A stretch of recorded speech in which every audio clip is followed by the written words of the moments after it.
Welcome everybody. We are talking with Nicolin Decker, also known as Nick. He's letting me use his easier pronunciation of his name. He is actually the founder and the book writer of Inside DeFi, an up-to-date crypto book on all things to know DeFi. Nick, you want to go ahead and introduce yourself and a little bit about kind of who you are and what your background is in crypto, and then we can kind of get into the book and everything that you did there. Yeah, absolutely.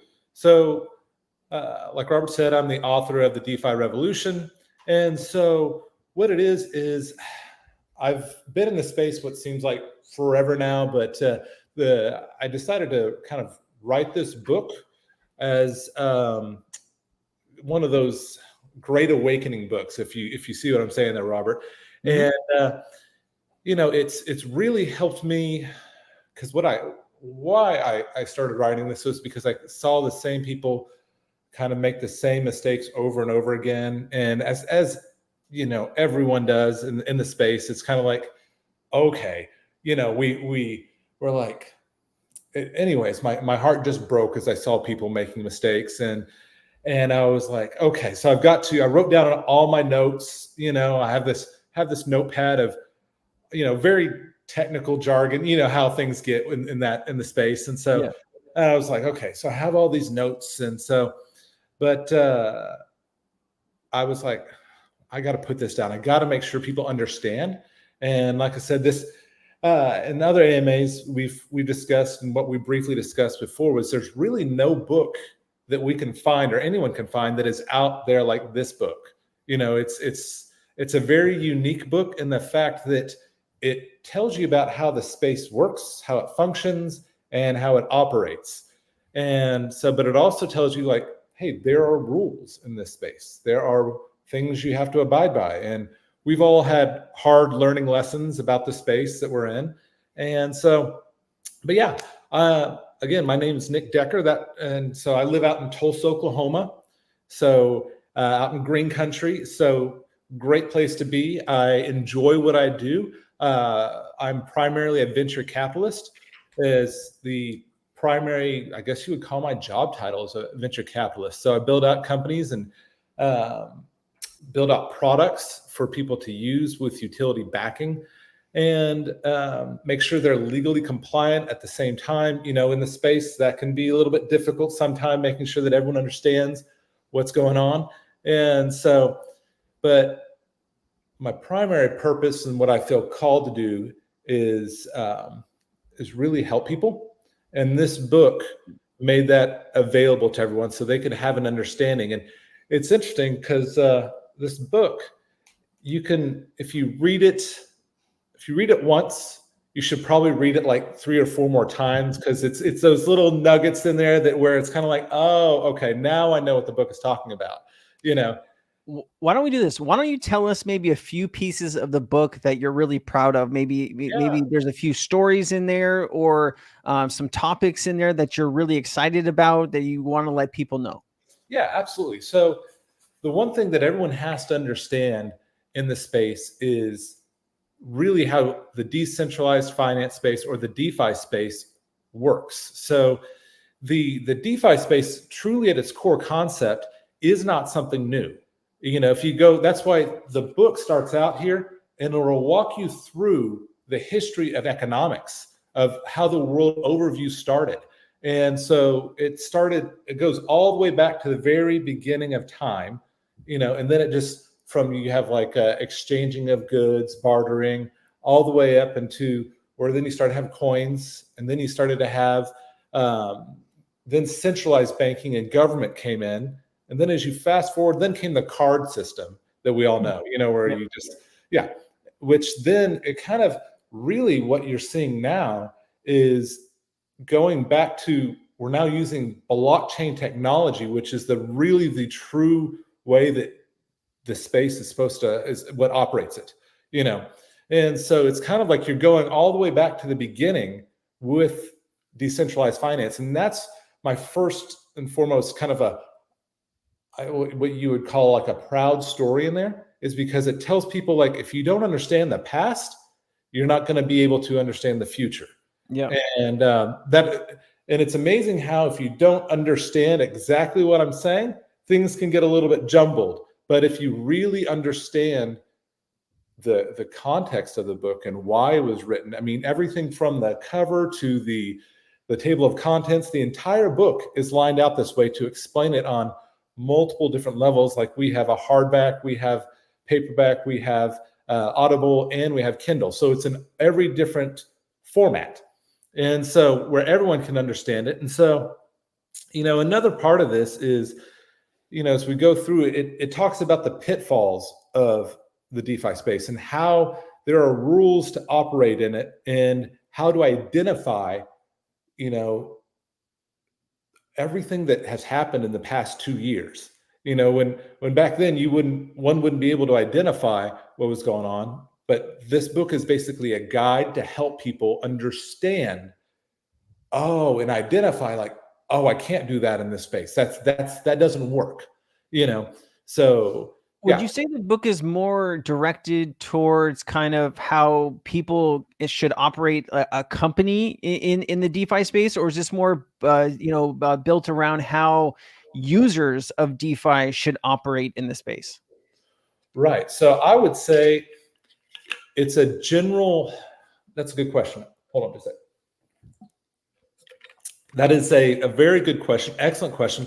I would say that it is geared towards everyone, meaning like companies and just the general population, because I believe it's what I've observed is people really just they go into the space sometimes thinking that something is like a slot machine, like they can just go in and get whatever they want out of it, because that's usually what is known as, remember, there's a difference between DeFi and Degen.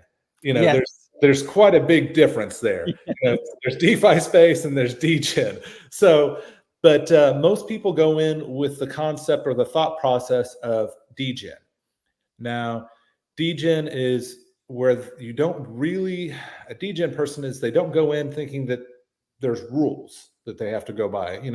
You really do have to put in things and effort to get something out, and so I would say that this book is actually written for both companies, how to operate in the space, but at the same time, also how you're supposed to, I would say, respectable behavior, Okay.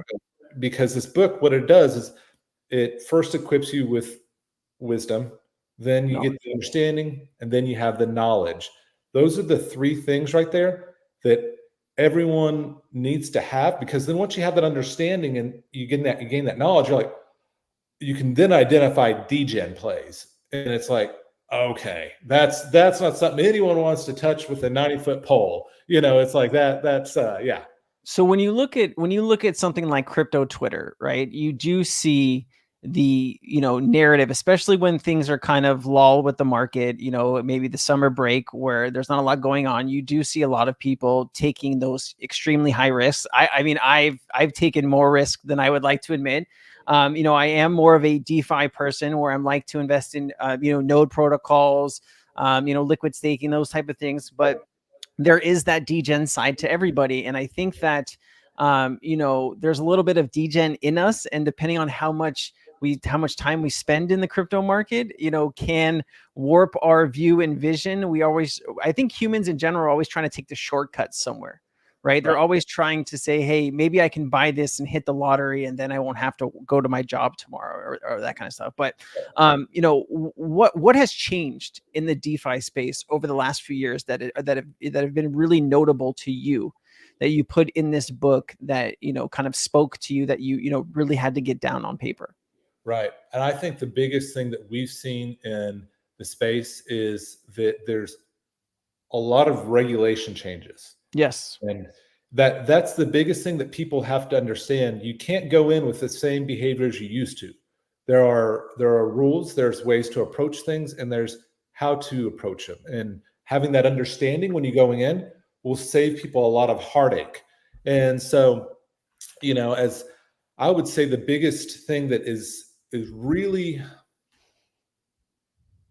that has shown up in force, let's put it that way, is where people have, it's become the space has become very, it's still the DeFi space, meaning it's from A to B, but at the same time there are now like the SEC coming in and saying, hey, this needs to be protected. We need to make sure that, you know, and like the US government and all the other regulatory agencies are like, hey, this needs to operate in this manner to keep people safe. You know, again, there's nothing in the space that should be where people just have a slot machine mentality. It is more of, hey, when you look at something, does it have utility backing? Yes. Does it function perfectly? Yes. Now, when you keep looking to like, do you know the creator or the owners? Then yes. I mean, those are those core principles that the book outlines. But then whenever you get into like the DeFi space, you know, where it's just way down Degen space, excuse me, the Degen space, then you're looking at stuff like, you see where you could get X amount of % off of no utility backing. And you're like, okay, where's really is the, you know, things come from in a degen type of play. So I would say, to answer your question, I would say those are the biggest changes that we've seen in the past few years. You know, we went through that bull run and then we just it's like everyone hit not only the bottom floor, but you went just a little below that. And it's like the basement. Yeah, exactly. And now everyone is getting brought back up to the standard where it's supposed to be. So, yeah. Now, and if you're just joining us, I am speaking with Nicolin Decker. He wrote The DeFi Revolution, great author, great book. And we're touching base on the crypto market and what's in this book. So if you just joined us, please feel free to share the link out so more people can find this live stream and we can get in front of more people. So Nick, tell me, you know, when it comes to regulatory, you know, no bodies, you know, the last few years have been pretty rough, especially here in the United States. I did think someone like Gary Gensler, you know, teaching crypto at MIT was going to be someone that was going to help the space grow and set policy and allow growth of digital asset products and businesses in the United States. And it feels like we haven't really got too far over the last few years. Did you write anything about that in the book, kind of where the US is currently against the rest of the world? Right. So what I did in the book is I outlined, like, because if all you're looking at is the US, you're missing the global picture. Absolutely. Every government is reacting in a near same manner, but they're reacting a little bit differently. So once you have an understanding of how you're supposed to operate in the space in each different country, then you have the rules of not the game per se, but that's kind of a human type of word to use, but the foundational rules to abide by. And so as I addressed it, I didn't just give a US kind of viewpoint. I gave a very much of a paradigm shift where, hey, when you look at things, you've got to understand that it is a global effect. It is a global reach. And so that means each country is going to say, well, yes, you can operate in the space if you do X, Y, and Z. You know, so I painted the picture as best as possible by current day standards, let's put it that way, of how governments are reacting. And really what's kind of not on a tangent, but kind of on a similar vein of how governments are reacting is now the governments are starting to have their own presence in the crypto space with, you know, with their own centralized coins, banking and everything. And whenever you realize what they're doing, they're not trying to create their own currency as much as they're wanting a presence in the space so they can regulate it more. And that's, I mean, which is not, I wouldn't say it's bad as much as it is. It's like you got to have an understanding of what they're trying to do to make sure that, hey, there's not degen plays out there this taking advantage of people, you know. And so, yeah.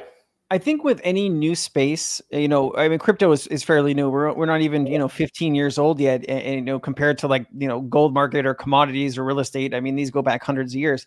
But when you're talking about, you know, the cryptocurrency and adoption, I think there are a lot of, you know, certain groups that push narratives about central bank digital currency, that, you know, it's going to be the end of privacy. It's going to be the end of, you know, end of all. And I think what you're seeing here is two groups. You have some people that believe in the future adoption of cryptocurrency, that everything sooner or later is going to run on blockchain. Our stock markets, our bond markets, derivative markets, all of our essential markets, real estate tokenized, gold tokenized, all of that stuff is going to eventually, in my opinion, wind up on blockchains. And then you have the other group where it's, you know, we want a privacy. We don't want to have our transactions, you know, looked at, you know, globally. And so where do you stand in all of this? Are you more, you know, for the progress of blockchain and cryptocurrency, or do you think we need to kind of slow down and get the, you know, laws and regulations correct before we kind of go,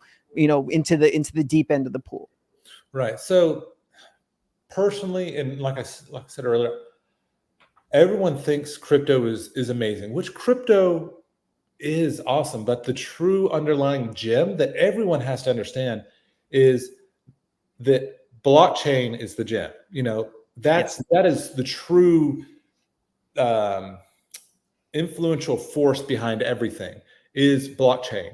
And so once you have an understanding like how blockchain actually works, and smart contracts can't just generate something for nothing, you know, like on the Ethereum and network and everything, it's kind of like there has to be utility backing from it.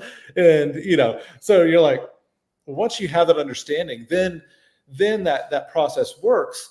Now, what really makes a difference, and what I think is, it's inevitable that governments are going to get involved. That's just, that really, it's like they've been testing it. And then each government wants just their toe into it a little bit, at least, because, you know, it goes back to like the Cold War era, you know, where, hey, Russia built something, so the US has to do something, and, you know, or vice versa, and China gets, you see what I'm saying? It's a very much there would be something I could say, but it'd be crude, but about how everyone tries to compete with each other. And so am I for more regulation? That's not how decentralized is actually designed. It's originally designed from A to B. That's what the design is. Not having all these middlemen, government entities kind of warping what's being said, or what's being sent, or what's being, by trying to control that narrative.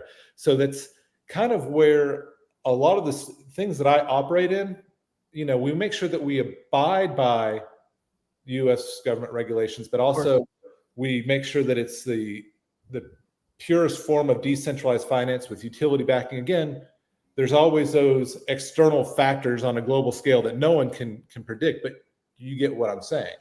Yeah. And I mean, you know, you look at the current state of the crypto market, there are, you know, 20, 30,000 tokens that, you know, claim to have some type of utility, but realistically, there's probably a few hundred that really have real world utility, as well as partnerships and people using the technology. I mean, where do you know, I think we're still in a speculation market, and we will be through this bull market. But do you think by the time we reach the next bull market, do you think we're going to be in a full utility market then? Or do you think this is still, you know, 5 or 10 years away from realistically, you know, institutions and every bank having their own stable coin and all that jazz? You know, and that's something that we were briefly talking about beforehand, Robert, was many of the things that we do is we're starting to build out infrastructure. You know, because everyone wants to be in part on the blockchain, meaning like there's financial institutions, there's banks that need to be on the blockchain. And how you build out that means that you are making all the proper connections to where everything moves at lightning speed. That's the great thing about blockchain technology. That's why banks want on it, because then it can save them that time and hassle of going through all those middlemen that are there. And so I do see in the next 10 years, because I mean, you already look at Walmart and a lot of these other ones. Sony.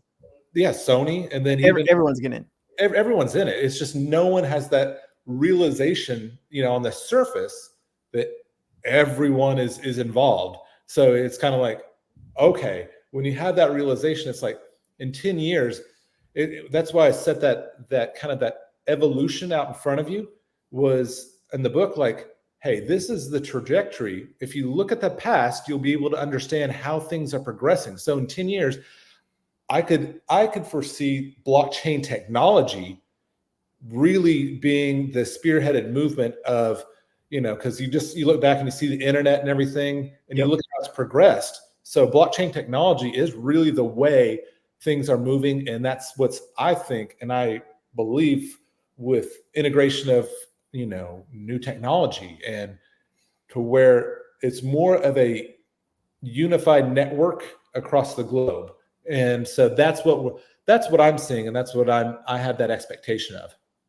And I mean, you told us that you were, you're a writer, and your, primary job is a venture capitalist. So, when you are looking at certain crypto projects or companies that are coming to you, do you talk about this in the book at all, of what specifically? I know utility, but like, are you looking specifically at like real world? Is there a narrative that is, forming in your company, and what you're looking at right now, that is what you think is the hot narrative of this bull cycle, like real world assets, or tokenization, I mean, gaming, AI, Right. do you talk about that in the book, or if not, what are your opinions on what you're seeing in your company right now, of what you're looking at? So what I touch on in the book is how to identify, because remember, it's more of a guide, and Sure. it's more of an instruction manual. So I touch on how to identify things, and to make sure that everyone has an understanding of how to operate in the space, and to assess whether something is high risk or not. You get what I'm saying? Or high risk, or if it's true utility backing, is what I'm saying. And so I do touch on that, on the fact that, hey, to properly identify things, everything should have a form of utility backing. And because without that form of utility backing, so like when you look at everything has to have, when you're looking at a project to get into, or a coin or a token, whatever you're referring to, is there has to be a way that it generates income. There Sure. has to be a way that the creator. You have to be able to see how the mechanism pays out, and how that everything is above board. So when you look at all of those factors and combine it, then people have an understanding that really everything that someone purchases, or invests in, or uses in the DeFi space should have utility backing of some sort.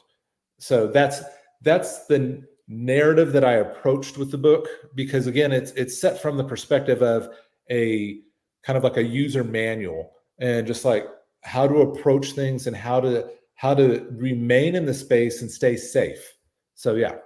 Staying safe is very difficult. There's so many pitfalls. There's so many scammers. There's honeypots. There's links that you click on that can drain your wallet. There's hundreds of things that can, cause pitfalls in the, crypto space.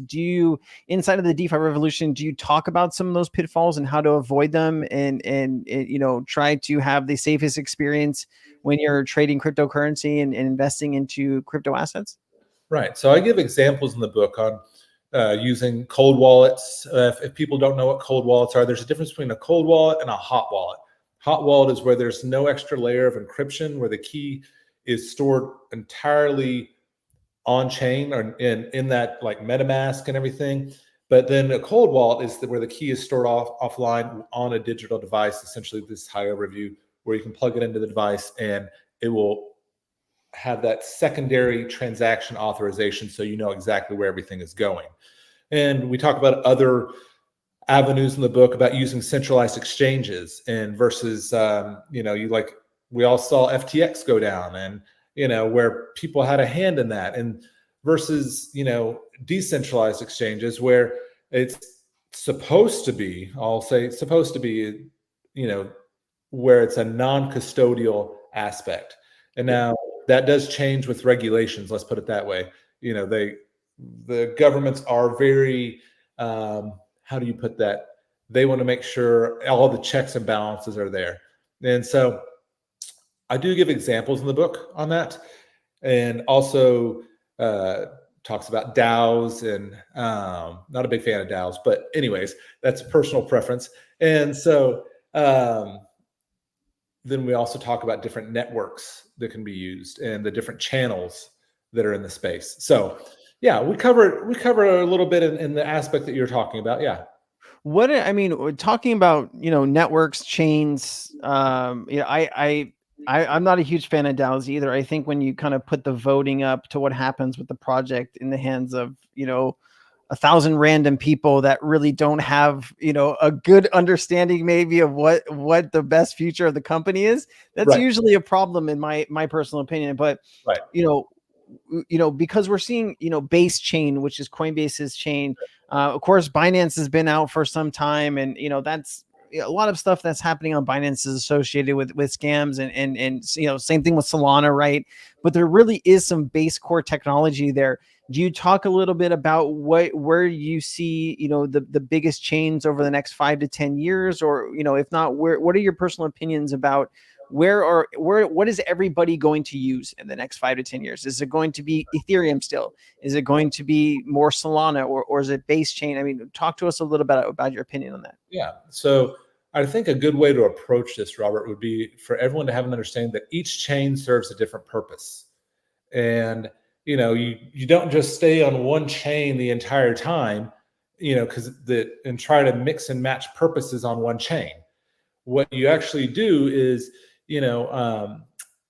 like we said, I mean, when you talk about Bitcoin, it really, there's nothing, you can't attach smart contracts to it where it has that ultra high efficiency. So I really do see Ethereum, because it continues, they have a good solid foundation is working behind that. It'll still improve, but then you have other channels that are just straight for like data. And, so you're seeing a lot of things of that nature. And so what I see is more chains being built out to where they're serving singular purposes in each chain, and they have a focus behind that. So I think that would be where I see everything going. And it's going to be more, I would say it's going to be more economical that way in the long term, because everything seems to get, when you put everything on one chain, everyone seems to get a little bit confused on what's actually going on. It's because it's some chains, like I use the BSC, the Binance Smart Chain, a lot because of the low gas fees and the speed. But really, there's Polygon, which is one of the older ones, and you see that kind of stuff, but there's so much more out there that people don't realize. And that's really where in the book I dive in and just kind of explain things and break things down for everyone. No, that's really important, because when you're new to crypto, there's so much happening and so much going on. A lot of people feel overwhelmed, right? They don't know where to start. They don't know what to research. Do you talk a little bit about when you're first getting into crypto, maybe some of the best places to educate yourself and get started? Is there a little bit of that in the book, so people understand that, hey, if I buy this thing, it really does give me kind of like a playbook of where I should get started? Yeah. And so the website, the DeFiRevolution.io, and this is one of my, I believe you're in this as well, Robert, is Project 2033. Just has a super great amount of, has a lot of resources for people getting into crypto. And there's videos to walk you through everything. There's a lot of great people in there, instructors. And so I put that on the bottom of the link where people can go down and click on it and join. That would be, whenever you're getting into the space, what I would highly recommend is being surrounded by wise counsel and people that can give you good advice. Like, hey, there's some things you can say, there's some things you can't say, because that's a very narrow path right there when you're getting into the space, and how to operate, what to do and what not to do is really what I'm saying. And so, yeah, I touch on that in the fact that, doing due diligence and also mentioning like Project 2033 in there is really the way to go. Yeah, I mean, and that was put together by I think there's about 12 of us that came together with Greg. He's from Spartan Bitcoin Mining, and he really had a goal in mind to, where can people get educated from A to Z on crypto, right? And part of it's reading a book like yours, and part of it people like watching shorter videos to help educate. And there's some really great instructors. I think Serenity's actually in the crowd listening right now. He's one of them. He does a really good job. Yeah.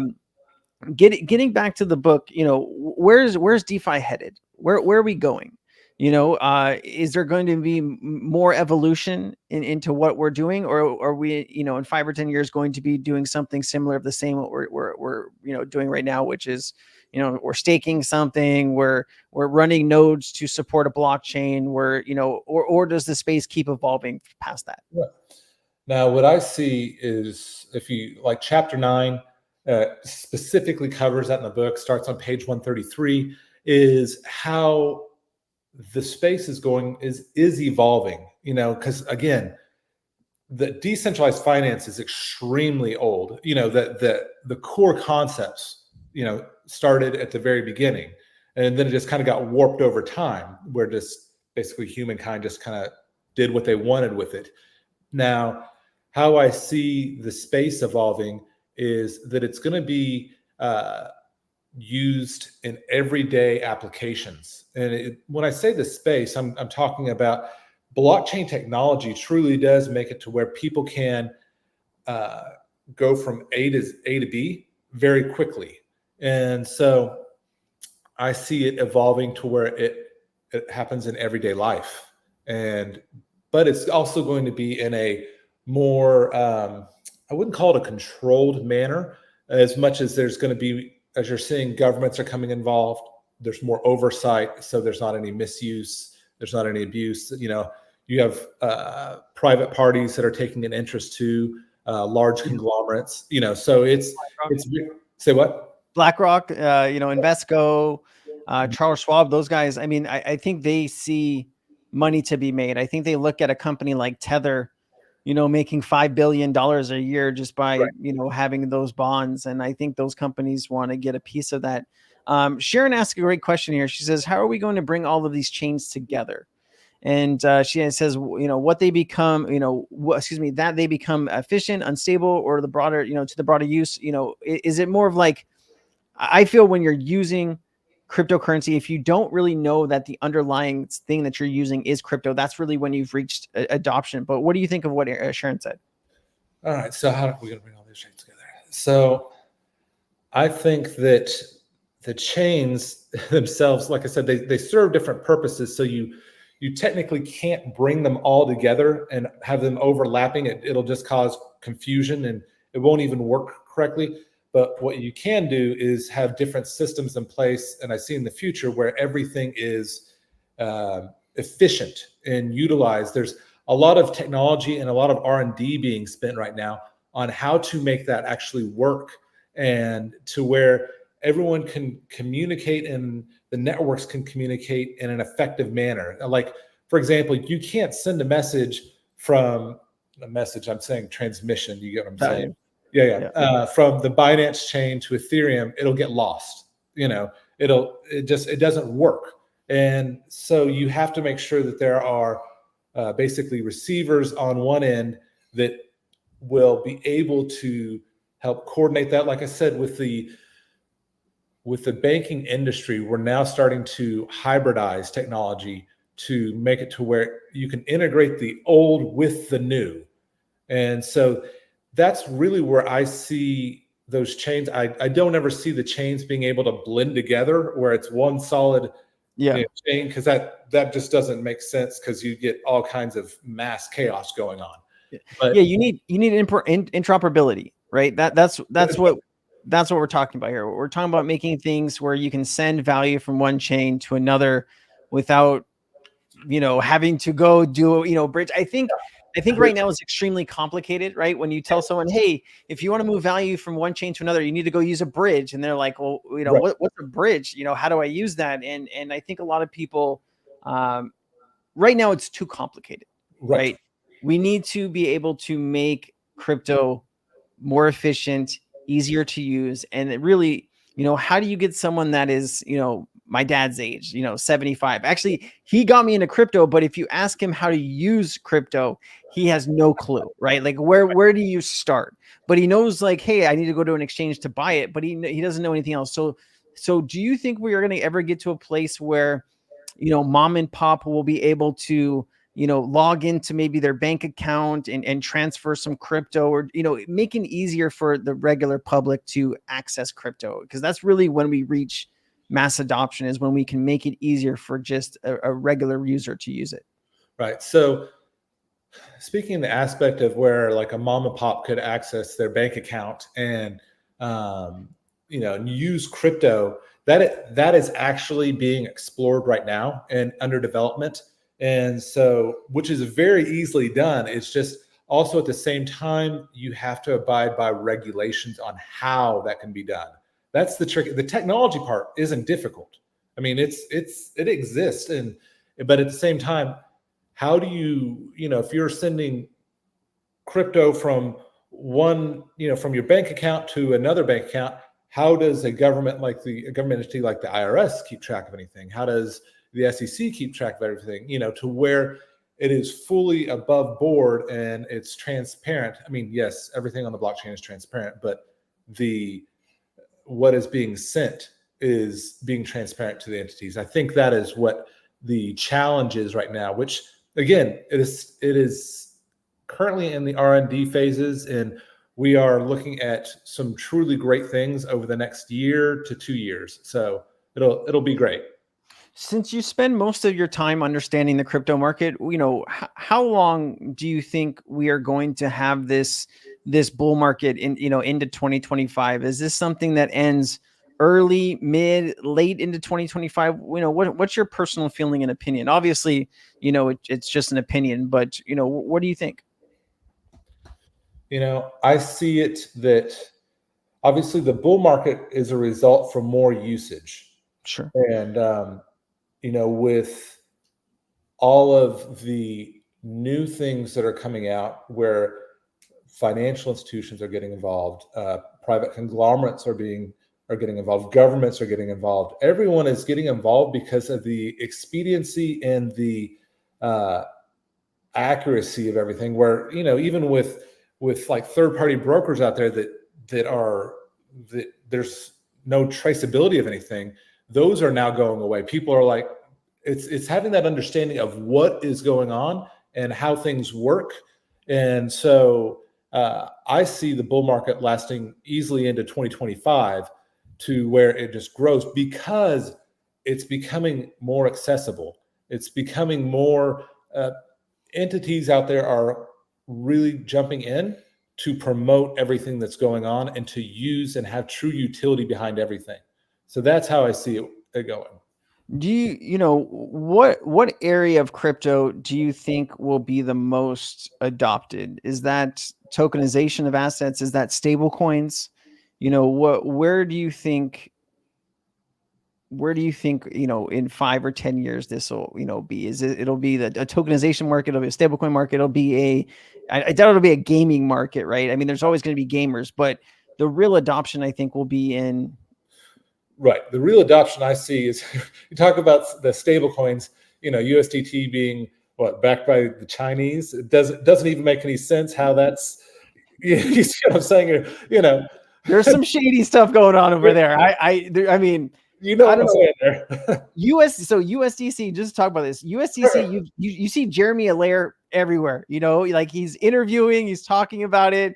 It looks like a legitimate company. And then you're like, who runs USDT? Like who it's like a cabal of secret people. Yeah. You're just like, okay, so now I'm trying to track what's going on. Yeah. So I'm like, they have $120 billion in stablecoins and nobody knows kind of who runs the company. Okay, cool. All right. This is crypto. This makes total sense. Yeah, it is. And so, what I really see is what's going to create a bull market. It's not going to be FOMO as much as it's going to be utility-backed functionality. Because I absolutely abhor FOMO, because people get into things and then they don't go by those 3 principles, those Proverbs principles, where you're really diving in, and understanding. They're more just getting in because the person next to him did it, or you know what I'm saying? And you're just like, oh, what a headache, and what a again. So as you'll be looking at utility-backed tokenization.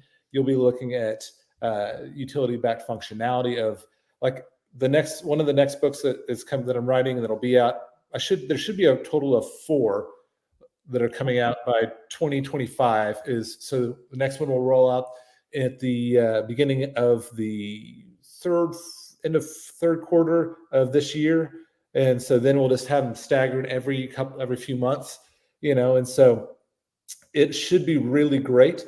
One of them does talk about the true functionality of NFTs, how they're supposed to be used properly, because a lot of people use them for crowdfunding and everything, which isn't legit, Yep. That's the way around. That's the way around the regulation, right? Hey, we're going to sell you this NFT and it's going to represent something down the line in the future. We hope. But they're going to use your money to go out and build what they maybe should have had built already, right? And that's kind of the issue, what we have with the current crypto market. Right. And so it's kind of like, when you look at it, like one of the things that we're building out is actual the purchasing of cattle with an NFT and agriculture with an NFT, where you have a fractionary ownership, but it's a registered company and it's registered as an exempt entity. That's what it is. And so it's able to abide by everything, to where everyone has an understanding, like, hey, there is actually data embedded in it, like metadata. And so you're able to see, when you purchase something, you're purchasing a fraction of one head of cattle or whatever, you get what I'm saying. But at the same time, you're able to tell that it's not a Ponzi scheme. It's actual, like, one NFT is a unique product, and so that's really what we're developing out, to where people have that understanding, is whenever they go, the future holds utility backing behind it. It's not all this stuff. And why do people think that the U.S. government gets involved in everything and take to our governments themselves? Because they want to make sure that there's no Ponzi schemes or anything of all those other schemes that are out there. They want to make sure that hey, is a company registered? Yes. Is a company providing utility backing? Yes.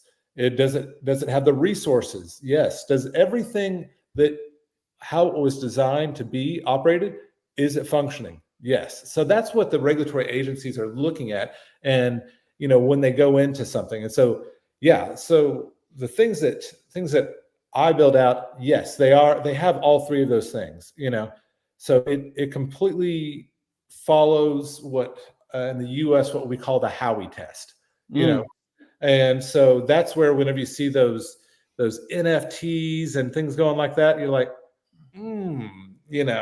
Well, I mean, not to get off subject here, but you could say that Ethereum was originally a security, right? Because they originally raised money to build out and finish the network, right? And now that's one of the things, the Howey test. I think being an XRP supporter for so many years, you kind of learned all about Howey, this really old, unique law that I didn't really care about before. And then it really started affecting my pocketbook. And I was like, well, what the hell is this thing?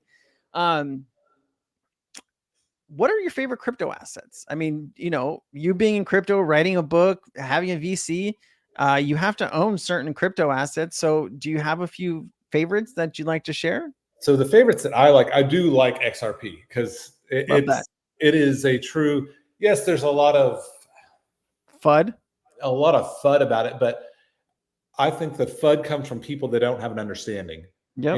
And if you don't have an understanding, you're not going to have the wisdom to choose correctly, and you're not going to have the knowledge that supports anything. But I I do enjoy XRP, and I think that that's a great one to get into. One of my companies developed we didn't develop it. We developed the utility for it, the singular utility for it. It's what's actually called an exchange token. It's each time that the token is used, it will bring like a fraction of the amount in the transaction and put it on top of the value of.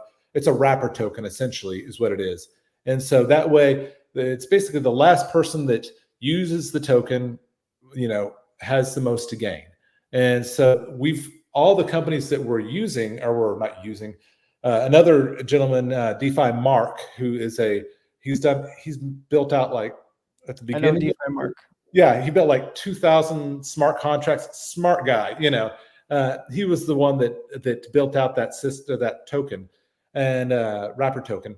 And but what we're using it for is for payment of goods on our decentralized applications with registered companies. And that way it's an actual exchange token. So it's not a USDC, Bitcoin, or anything like that. It's a wrapper token functionality. So it's one of those things when you look at it and when someone came in and look at it, they're like, okay, so it really doesn't hold any value, at all. It's just the functionality and exchange system is how it works. So I like systems like that where you can go in and see, hey, is it ran by hype or is it ran by functionality and utility? And that's why I like XRP, like you said, the most. And our own token, wrapper token, is what we use for that as well. I would say USDC, but we know who owns the majority of USDC in that functionality. So I don't see USDC going anywhere anytime soon, but you get what I'm saying. I hear, I think the hardest part that people don't understand when they get into crypto is that a lot of what's happening in crypto are brand new ideas. It's Right. brand new technology. And really, nobody has a clue if it's going to work long term. We think because we can test it, it runs, you can send transactions that, hey, this is not going to break in the future. But there are so many things that are out of our control. It really is investing in the Wild West. And sometimes you're going to find jackpots, and a lot of the time you're going to find cactus, right? Or things rolling across the desert that have no value. And to be able to control the emotion of winning some, losing some, and where you find yourself in the middle. But I think overall, if you kind of are able to build your portfolio with a lot of stable projects that will stand the test of time, and then you have a smaller portfolio that you're taking a little bit of risk on, that's probably the best way to go about the crypto market, where you're not just all in on the risk or all in on utility, right? Right. You always want to, and again, I'm not a financial advisor by any means, but it's common sense to make a well-rounded portfolio, Yes. and not totally load it down lopsided. And that's just, they teach you that in high school now. So it's not to be, getting down to that, but it's kind of like, okay, my grandmother said, you don't put all your eggs in one basket. So Yes, that still stands true. That still stands true today. Fair enough. Why don't you tell us, is there anything that we haven't talked about that's in the book that you feel is important that we should mention? There was one aspect, let me pull it up here, is that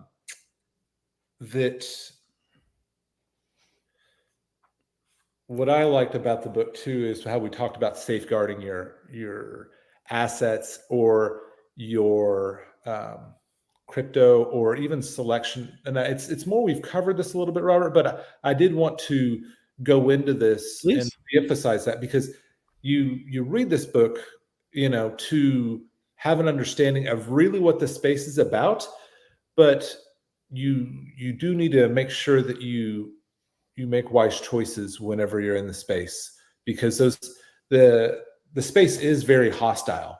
And like you just said, Robert, it's even something with very phenomenal utility backing and, back testing and everything, it could still, go away the next day because of outside influence.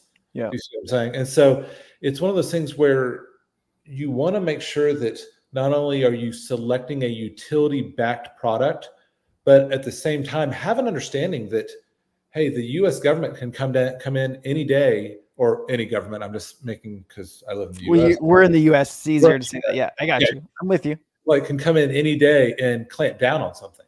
Sure. And, or a third party could fail, which it's a critical piece of an infrastructure of a utility backing. So it's one of those things, like when you look at this and you look at things that have happened over the past 2 years, that's the outside of like Ponzi schemes and stuff like that. That's what you're seeing a lot of, is where governments have come in and said, hey, let's take a look at it. Okay, it's good. But during that time, they clamp down on stuff to make sure that people are safe and not misusing things. I think governments too, in general, they're really bad about creating their own technology. Usually what governments do is they go out and they either buy or partner, or they take over, with eminent domain, private companies that are really good about building technology. And I think that's what you see with central bank digital currency all over the world, right? The BIS goes and they work with, Quant and Ripple and Stellar and some of these other companies to really figure out what is the best technology, what can be interoperable between all of these systems and payment systems, right? I think there's like 50 or more payment systems globally, right? And how do you create the next evolution of finance and banking that all works together, right? That really kind of, I would love it if they replace the SWIFT system. And I don't know how real that is, because that is really the banks, right? That's a conglomerate of banks that have come together to build that over the last 50 years. But, where does this go in the next 5 years? I'm really just excited about that. But anyways, I'm wandering off. What else is in the book? Oh, we have 200 people watching. Let's where can people get the book? What is the best place? Do you want to show the book again? Where's the best place that people can get the book? And then we can kind of drill down on maybe some other things that we've left out. I just want to, we're maxing out here at 206 people. I just want to show them again. Nicolin Decker is the author of The DeFi Revolution. This is the book that we've been talking about for the past hour. Please add anything else that you'd like to that. Yeah. So you can go to the DeFiRevolution.io, and you can actually go through there and look at the the blurbs from different promoters. You're in there, Robert, and a lot of other people have reviewed the book, and it's amazing when you pick up the book. Each person has a little bit different understanding of what's being said in the book, and so, but you can go to and I'll take you to a link, and you can go to, it's listed on Amazon, and just kind of like do you mind if I dive into a brief summary of just how the book was created? Because I seemingly get that all the time. Let's do it. And I pulled up the book. I pulled up the DeFi Revolution on the screen too. I hope it's on the screen. Is it on the screen? I can't see both at the same time. It's right there next to the rocket ship taking off. Yeah. Love it. Okay, here it is. And then you go for it. Go through what you wanted to say. Yeah, absolutely. So a lot of people are wanting to know, hey, how do you create a book in that state, or as busy as you are, or things like that? What I did was I actually reached out I took all my notes and then wrote them out, and I went to a copy editor where we basically spoke the same language, a lot of interviews to get that done. And a brilliant lady out of New York City helped me put it all together and make sure that I had the points that needed to be made in the exact same context that I'm trying to relay to everyone. And then this was like a 3-month process where I wrote the entire book, but it was based off notes and pain points that I had seen people come across, and just really things like that. And then what I did is, that was like a 3-month back and forth process to make sure everything was effectively communicated. And then at the same time, I went to kind of did a talent scout for a voice, because when you're in this, when you're in the space, it's difficult to find a voice for you that actually really reflects the accuracy. And there was a gentleman by the name of David Piper that I found, where his voice makes sure that when he speaks, there's those pauses where people can have an understanding of what's actually being said in the message.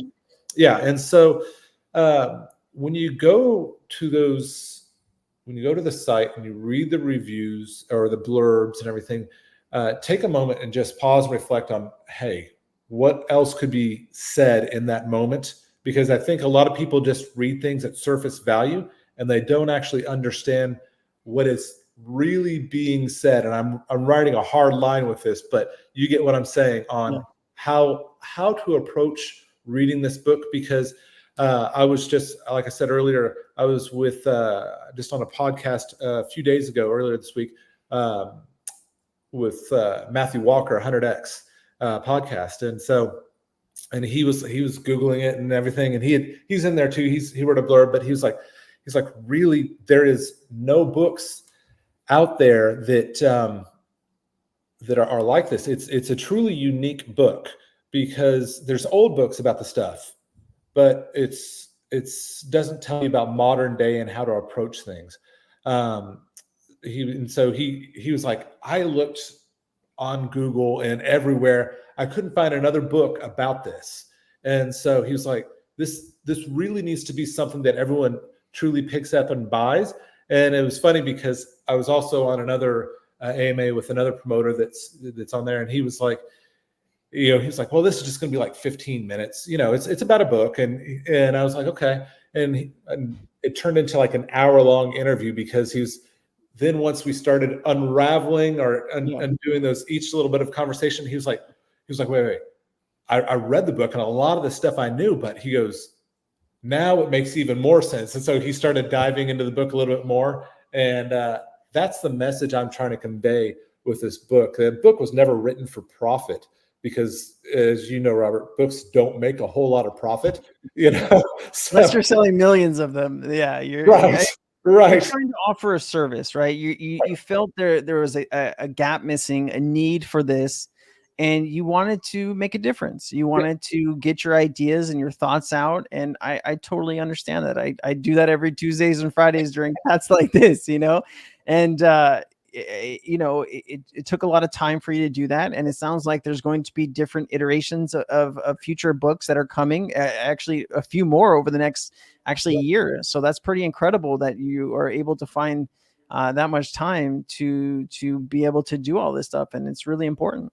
Yeah. And I feel called to do it, is because it's you don't write a book for the not notoriety, but the publicity or anything. You write a book that's functional, that helps people.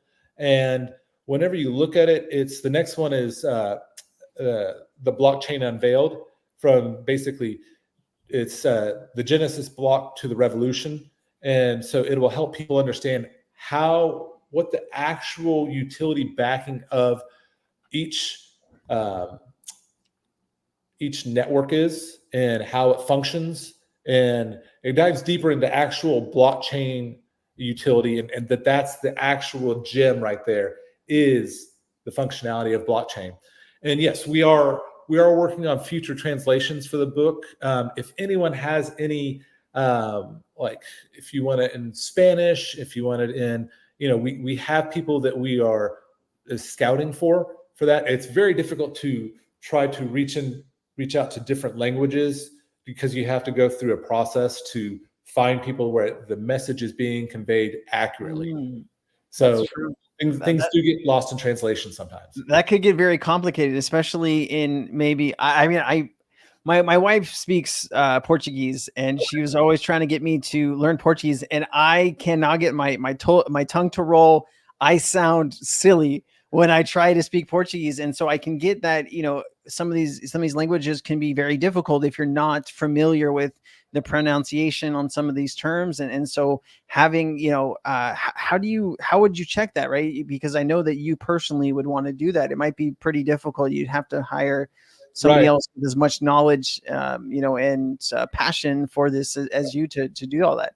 Yeah. And so, for example, and just kind of touching base on that, is I went on a missions trip recently, and it was interesting, because everyone has to understand it's different countries. They're not all sometimes they're not pure languages. They're like in South Africa, it's a mixture of like 11 languages. So we had to have like 3 translators with us at all times to kind of help effectively communicate what was being said. It got across great. It was just getting in the right groove and sync. They were prepared for us to be there. At the same time, we were just kind of like, you could tell the translators were kind of looking at each other, making sure that everything was accurately conveyed. And I mean, a lot of times you have to be able to convey a message in a picture. Sometimes it's a message in a story. Sometimes it's in a message just straight out to where it's in just a plain language. But at the same time, there are those languages where, like in English, there is like, how many different woods are there? Wood, and wood. You know, if we're trying to convey something where things are being said, as someone in a different language, you have to make sure that they're able to not only understand what I'm saying, but at the same time, it's getting conveyed across that channel accurately. So yes, there are more. It's just a process of finding people. What I'll probably ask you another question or two here, and then we'll wrap up. But have you got a chance to travel to other countries and have conversations about blockchain or other companies in other countries that are developing blockchain technology? I'm just curious to see. You seem like a man of travel, a man of knowledge and business. I was just curious to see what your experiences were, if you had any, in other places outside of the U.S. that are building these type of technologies that you're so interested in. Yeah, and so England, France, and South Africa is really where that time zone right there is really easy for me to function in. Granted, the trip from the U.S. over can be a little bit brutal, but they have a tendency to the team that surrounds me has a tendency to allow me to communicate via Zoom a lot more. And so just as like I said earlier, we have some things getting ready to launch. So they definitely keep me close by. And I foresee traveling outside the US a lot more in the future, because again, it's one of those things you're trying to convey different messages across different channels. And at the same time, you have to be there in person to make sure everything is getting accurately conveyed. So I do see more travel abroad and globally very soon. So yeah. What is your kind of final message to everyone? Maybe we did kind of the call to action about the book. What would your last kind of words that you want to convey to the audience about your passion, crypto and blockchain? Yeah, that's an excellent question. So with my final words, that's as you pick up the book and you read the book, the entire thing is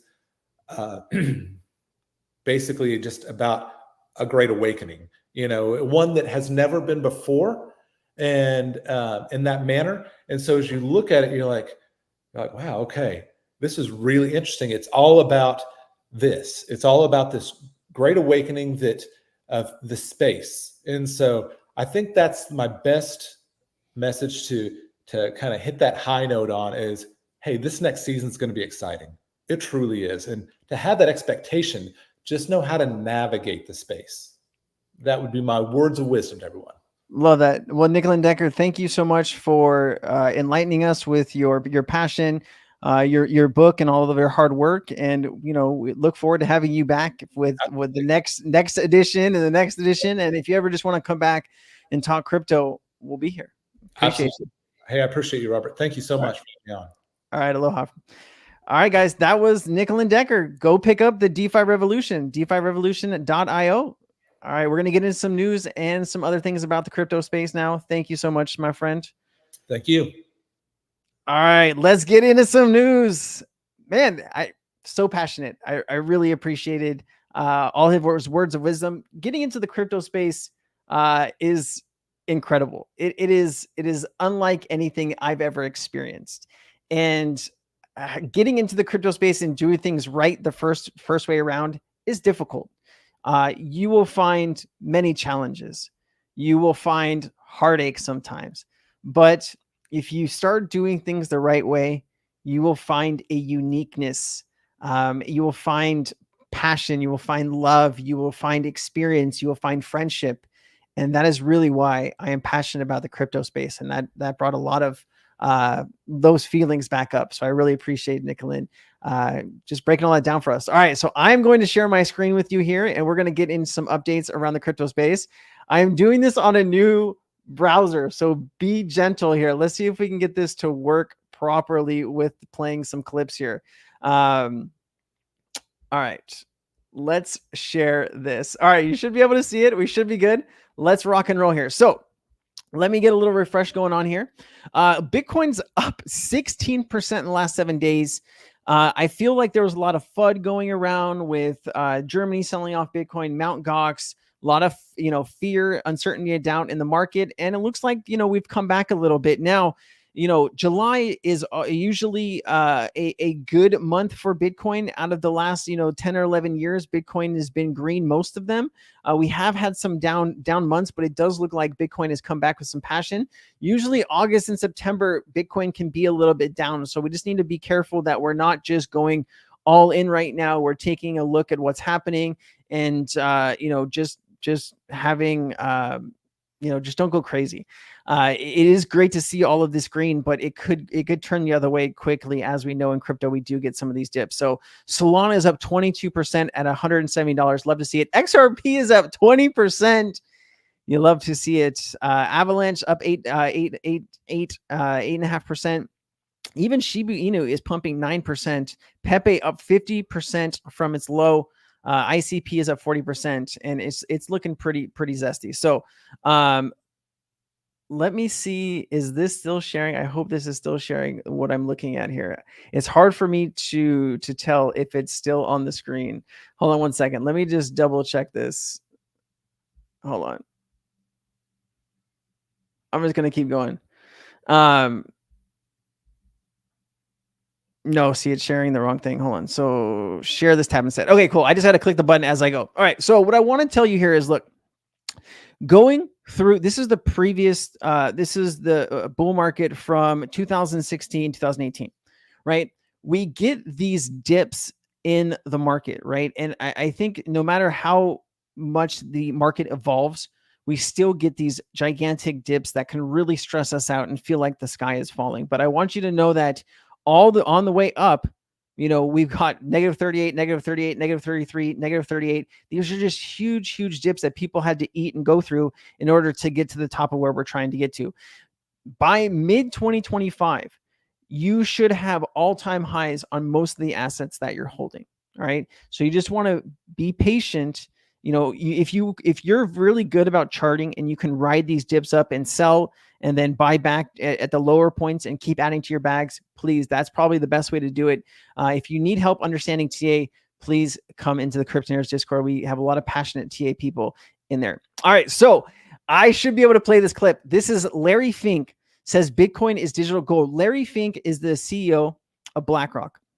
And Larry Fink spent a lot of time and energy going against Bitcoin, right? Going against the grain of what we see as the future of digital technology and finance. And now he is a fan. He's more than a fan. I think he's out here on these news and these different, broadcast networks, telling the world that, BlackRock is doubling down on, Bitcoin and other assets like Ethereum. I'm sure Solana, and XRP ETF. You're going to see all of these different things ETF'd. BlackRock is the ETF, king. They have, $3 or $4 trillion in ETFs, and I think they will keep expanding this. But let me play this for you. Now, I know you have been a leader in willing to embrace crypto. You have made it so that people can be in Bitcoin. We hear that you are thinking about Ethereum. These are incredible things. Now, BlackRock is not known as a gunslinger by any means. So you obviously must believe that this maybe is an alternative. Is this an alternative in order to be able, because of a deficit, maybe something long-term people should have? Absolutely. As you know, I was a skeptic. Yes. I was a proud skeptic. And I studied it, learned about it, and I came away saying, okay, my opinion 5 years ago was wrong. Here's my opinion today. This is what I believe in today. I believe the opportunity today. I believe Bitcoin is legitimate. I'm not trying to say there's not misuses like everything else, but it is a legitimate financial instrument that allows you to have maybe uncorrelated, non-correlated type of returns. I believe it is an instrument that you invest in when you're more frightened, though. It is an instrument when you believe that countries are debasing their currency, debasing their currency by excess deficits, and some countries are. I believe we have countries where you're frightened of your everyday existence, and if you have an opportunity to invest in something that is outside your country's control, then you can have more financial control. And so I'm a major believer that there is a role for Bitcoin in portfolios. I believe you're going to see that as one of the asset classes that we all look at. I look at it as digital gold, as I said before, and I do believe there's a real need for everyone to look at it as one alternative to, I would say, the optimism that I have in the world. If you want to hedge hope, Bitcoin is not an instrument for hope unless you're hopeful you're going to make a lot of money on it. But I look at it as a vehicle in which you're expressing your financial acumen in something that you're more frightened of the world, you're more frightened of your existence. And I believe there's a great industrial use for it. And I think a lot of people are missing that. I couldn't agree more. All right. It is incredible to see Larry Fink, behind crypto assets. We couldn't have somebody in a bigger position in an institution that we could hope for. It's going to be interesting to see if somebody like Jamie Dimon comes around. I do think, when Chase comes out and talks about, says negative things about crypto and Bitcoin, and they're, adopting it behind the scenes, it's kind of their MO. But imagine where we might be in 5 or 10 years from now in the crypto industry, and you can tell everybody that you were here long ago. And hopefully by then, you will have your wildest dreams come true. I think that's what a lot of us are here for. I don't know. My friend talks about the stock market and how he made, 10 or 15% last year. And that doesn't really excite me. I want to try to make 10, 15% a day, which is kind of really difficult to do. And there's some challenges there, but the crypto market is just so exciting, and it's just so much love and passion. But we are getting close to alt season, right? Alt season is about to get started. Many of our altcoins are about to go 20x. And, we have talked. I have been live streaming every Tuesday and Friday for the past 2.5 years. And, we went through the entire bear market, and a lot of you that stood here through the bear market probably got the best positions on some of these altcoins that could possibly be. And, you are going to have the most impact in your life when these things start to go pretty insane. There was a huge hack. So there was a hacker steal 5 trillion Shiba Inu and a bunch of other assets. Let me show you this. There's an exchange in India, I believe this is, called Wazir X. Look how much money these guys stole. They stole like $200 and something million. They sold 102 million in SHIB, 52 million in ETH. Matic is 11 million. Pepe 7 million USDT, about almost 6 million. Gala Games. Is it just me, or does Gala have the worst luck with hacks? It doesn't matter what it is. Gala's name is always involved. So another 3.5 million gone there. They actually stole $2.3 million in FET, Jasmy, and Dent. Pretty insane numbers. And let me just show you this here. The grand total was $229 million stolen from this exchange. And I don't know if they're getting it back. Elio Trades put out this video today, today's most important news in Bitcoin, crypto, and finance. Let me go ahead and play a little bit of this for you. This is your crypto news roundup for X, a new segment that I'm trying. As you probably already know, Grayscale won their lawsuit against the SEC. Jake Chervinsky believes that this is massive, explaining that it is very rare for a federal circuit court to find that an agency has violated the APA by acting arbitrarily and capriciously. The ETF is not approved yet, but it's worth noting the DC Circuit soundly rejected the SEC's view that the Grayscale ETF proposal was not designed to prevent fraudulent and manipulative acts and practices. The SEC has spent a full decade decade denying spot Bitcoin ETF proposals under this exact reasoning. That era has come to an end. Again, this is not an approval of the ETF. And so now, according to Jake Chervinsky, the SEC has to go back and review the proposal again with the court's ruling in mind. What will the SEC do? One option is that the SEC will simply pick a different reason to deny the grayscale proposal and force a more long-term and costly litigation. That is possible. But another theory is that the SEC will take the DC Circuit's decision as a semi-graceful exit from their anti-ETF position. I'm in this camp. It's the right move. We disagree, but we're moving forward on the rule of law is a convenient excuse to back out of a losing battle. Again, now that BlackRock has joined the fight here, this makes sense. They need to get out of this anti-ETF position. And according to Jake, a leading lawyer on the front lines of crypto litigation, this is the graceful exit for Gary Gensler. Again, this isn't about grayscale. All of TradFi is wanting a Bitcoin ETF. Here's their chance to say, hey, look, we're not anti-crypto. We're willing to approve the right products. Jake has no doubt that there will be an ETF sooner or later. The only question is if the SEC wants to make this more painful for itself. If there's another denial, there will be another lawsuit. Bitcoin loving the news, up 6.7% on the day. See if you can spot where the news came out. We also have word that X, formerly Twitter, has acquired a license required for crypto payments. This brings us one step closer to Elon Musk's Everything app, and something that, let's be honest, we knew was coming. But of course, it's still bullish for crypto that we might have such a mainstream platform be a crypto hub like X. Let me know in the comment section, what do you think is the best way that X can integrate crypto for payments, for tipping, for premium content? Let me know what you think is the killer app that actually helps crypto proliferate and effectively grow as an industry. We also have word that DCG Digital Currency Group has reached a deal with Genesis and recoveries could be up to 90%. That is an extremely happy outcome as most of the bankruptcies we've seen in crypto have ended up leaving most of creditors holding the bag. We also have Jolt's openings cratering. This is new job openings, which were expected to be 9.5 million are down to 8.827 million, and they were last revised massively lower to 9.165 million from 9.582 million. As Zero Hedge says, there it goes. Markets are absolutely loving this, with SPY up 1.47%, the Dow up 1.17%, and the NASDAQ 100 up 2. All right, let's continue here. I just wanted to remind everybody that, hey, if you would like to join our community, Cryptonaires, this is where I post most of the information that I'm doing in the crypto space. You can go to wap.com/Cryptonaires. We'd love to have you in the community. All right.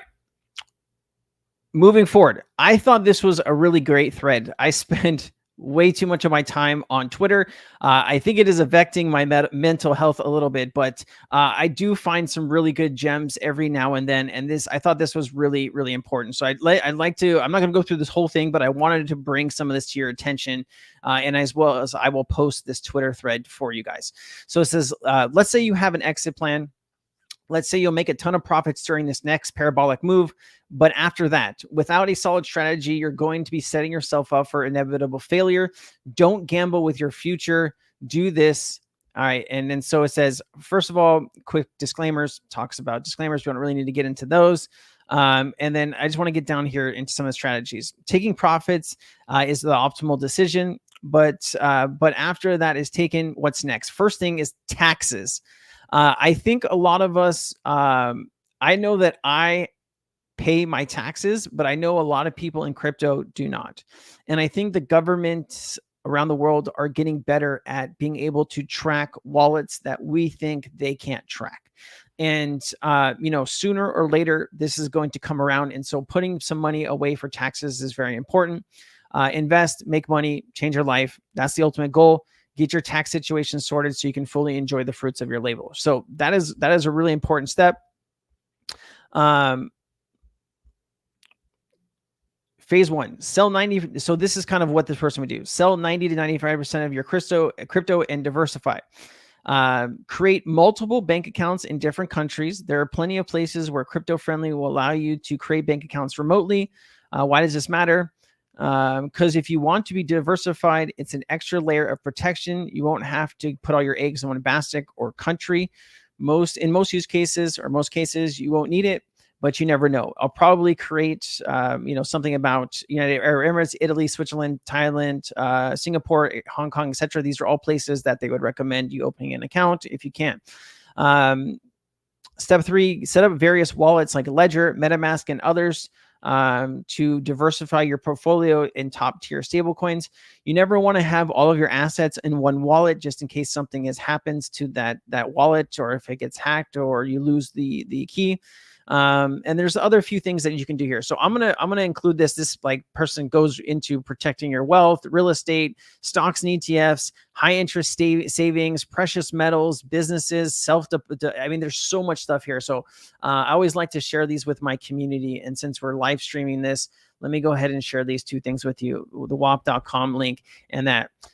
Really appreciate. We have 243 people watching today. Really, really appreciate you. Let's keep it moving here. So we have Zai Games here, an update. Valeria is coming to Zai. Valeria community is one of the biggest in crypto gaming. This actually looks pretty dope. If you're not familiar with what Zai Games is, this is the first layer 3 on Arbitrum. We actually got into Zai Games nodes back. God, what was this? Was this November? We got into Zai Games nodes when they were between $300 and $400. I think my first purchase was about $360. It was so hard to buy those first like 10 minutes. But these nodes are just printing free money. And we're always looking for ways to create passive income, create wealth in the crypto space. And I think these nodes are going to pay out for some time to come. And so the more games and the more technology that gets brought onto the Zai Games platforms, the more transactions that get processed and the more rewards that we will make.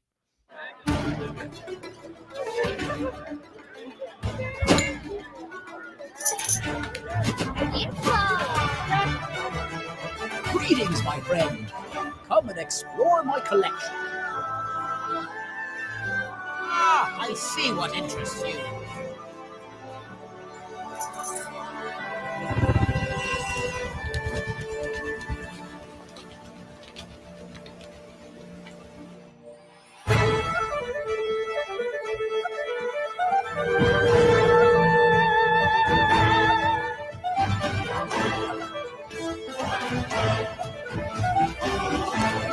All right, you get the picture. Solana updates. See daily active wallets surge to 1.2 million following the addition of 215,000 wallets in just 2 days. Moonshot launches Moonshot for the first ever iOS app that allows users to buy and sell meme coins on Solana blockchain using Apple Key.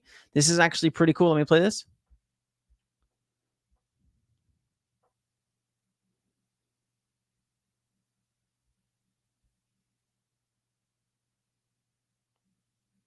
All right. Suspenseful. I love it. All right. Solana surpasses Bitcoin and Ethereum in weekly blockchain trading revenue from NFTs, which is pretty cool. I don't know anybody that's still trading NFTs, but it's good to know. This was a really good thread I wanted to share with you as well. Which crypto tokens have the strongest fundamentals? These are the tokens that are actually making money and aren't plagued by looming unlocks. So part of crypto is understanding when VC or early investor unlocks are happening. This is a few tokens that actually have the circulating supply actually on the market. Injective is one of the highest with 97%. Looks Rare is 99.5%. SNX 100%. Mask 100%. Kiju, which is a project we talk about in the Cryptonaires Discord, 99%. Matic 92.8%. YFI is 91%. CTSI 93, 1inch 82, and LTQY 97%. Also, Maker, Eldo, and Aave are the three places where a lot of value is locked up. And then here is total tokens with revenue here. Jito being the top one at 176 million, all the way down to GMX at 32 million. So another really great thread I'll be sharing in the Discord once I post my personal update for today. There's some interesting things happening with the CHAPS payment system in England. This was yesterday, I believe.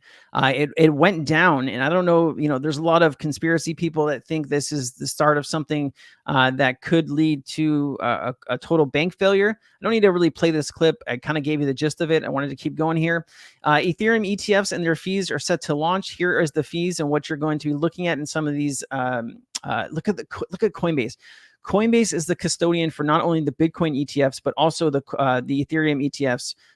It's just crazy. Look, Coinbase. There's 7 out of the top 10 places are going to be the custodian with Coinbase. Just insane. So you have Grayscale, Franklin, Ethereum. So this is Franklin Templeton, Vanek, Bitwise, 21 shares, Fidelity, iShares, Invesco, Grayscale, all here with starting fees of 0%, except Grayscale is at 2.5%. And Grayscale just doesn't care. All right. This is probably the conversion going from, I think, the trust to the fund. So, or the fund to the trust. Grayscale is going to hold their higher fees. I wanted to just update you. I know we've been tracking a few tokens on the Ton ecosystem. One of them is TCAT. Kyle Chase. Kyle Chase is actually the founder of Paid Network. He is actually joining to help out the TonCat as an advisor, the TCAT ecosystem.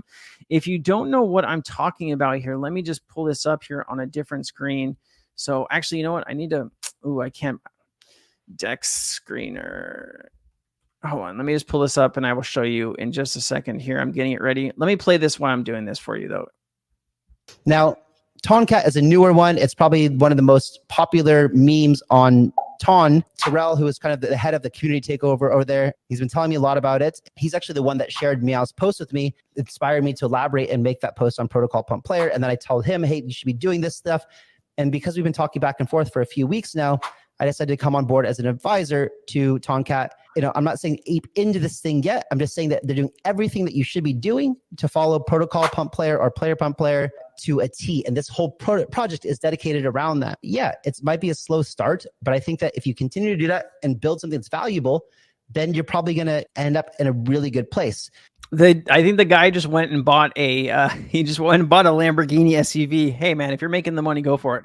But here it is at 16 million. This had a high of $32 million. It has since come back down a little bit, but this could be gearing up for another huge move. We originally called this in the Crypto Nerds Discord at about $1.5 million. So there was some pretty decent profits to be made back here just about a week ago. This is about the 6th, right? So this is a really exciting week. This pumped up from the 1st to the 6th.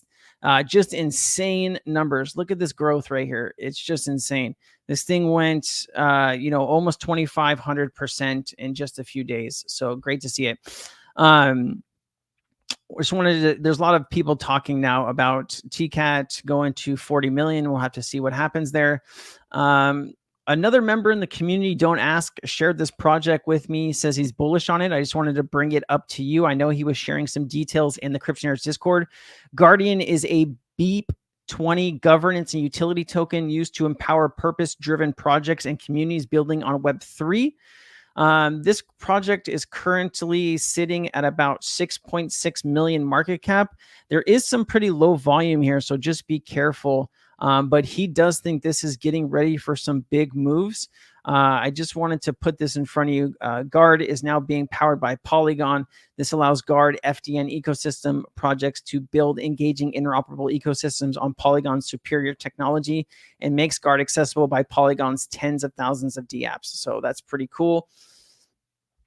If you haven't noticed, meme coins, especially big meme coins on chains, have been just going crazy. Mog is up 21%, Bonk 20, Brett is up 16%, 1.4 billion market cap for Brett. Floki is still at a $1.83 billion market cap, up 11%, and then Dog with Hat or Whiff is up 10% at $2.55 billion market cap. I wanted to just remind you guys, Lady Trader put this out about the Lizards Lab NFT. She put this whole thing together of kind of the alpha alert for it. Major partnerships with Illuvium and top tier projects. Genesis NFT collection already at 7.5 ETH. They have this other collection that's being sold right now. They're only about $30. Lady Trader believes that these things could go as high as maybe a half of Ethereum or Ethereum each. We'll have to see. I think I bought like 10 of them because they're so cheap. They're like 20 or $30. So I bought 10 of them just to see what would happen. I do know she bought a lot of them though. And she talks about all kinds of stuff. So I'm just going to go ahead and post this. If you guys are interested in reading more about this, please do so. A few other things that I want to get to here. This was kind of crazy. So Ryan Selkis is having a bad week. So after Civil War and anti-immigrant tweets, Ryan Selkis told to cool it by his crypto startups and leadership. I had no idea that this guy was this I don't even know what you want to call it. But Ryan Selkis, the former and CEO of crypto data platform Masari, rarely, if ever, holds back on social media, regularly lobbying insults via X at Gary Gensler's Security and Exchange Commission. Still, his tirades this week after the assassination bullet of Donald Trump stood out, even for Selkis, as colleagues at Masari, which has financial backing from major firms such as Mike Novogratz, Galaxy Digital, and hedge fund Breven Howard, was reportedly valued once at about $300 million, told him to cool it. He was, he said some pretty harsh stuff towards immigrants and towards, things are getting a little crazy right now in the U.S. as far as kind of who you support and what side you're on. Anyways, I just wanted to point this out. I really didn't know this guy was this kind of interesting, or kind of crazy is the more like the word. I noticed a lot of people posting about Barani. I'm keeping a track on this. Some people are saying this is kind of a new trend in Degen tokens, but I will keep you updated. Trump is going to be at the National Bitcoin Conference here in a few days. You can actually sit next to him and talk with him if you want to pay $844,000 per ticket.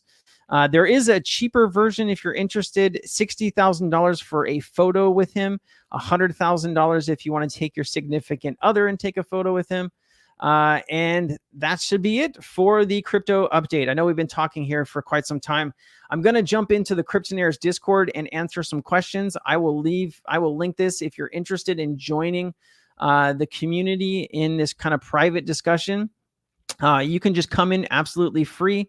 And I will open this up in just a second here. I will post the tweet here. I really appreciate you guys spending this time with me. Thank you so much. I hope you have a brilliant day. Take care of yourself. Aloha. Bye.